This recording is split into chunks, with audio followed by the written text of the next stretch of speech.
Hello, nice to meet you. Sestoyada, nice to meet you. 很高兴跟您见面。 Le rôle d'un diplomate, c'est un rôle de trait d'union, de pont. Un diplomate, c'est comme un soldat. Pas en uniforme, il doit défendre l'intérêt national.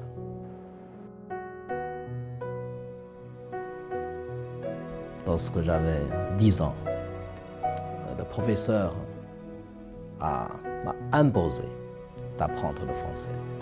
Imposé entre guillemets. Je ne savais pas de quoi s'agissait-il le français.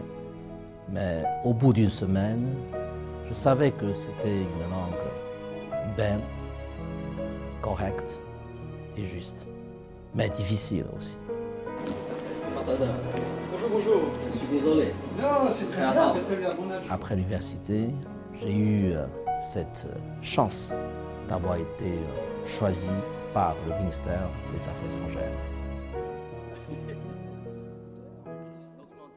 Je commençais par le métier comme interprète de carrière, traducteur de carrière. C'était en 87, j'ai fait mon première étude en France. Je me rappelle lorsque je descendais de l'avion, j'ai traversé la rue à Paris, une ville splendide, grande, développée, les voitures partout. En passant en revue l'époque de la Chine, ce n'était pas rien du tout comme aujourd'hui. Vous voyez quel était le changement de la Chine.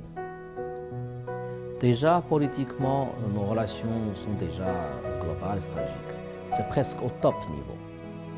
Économiquement parlant, il y a 50 ans, nos échanges économiques commerciaux étaient seulement de 100 millions de dollars.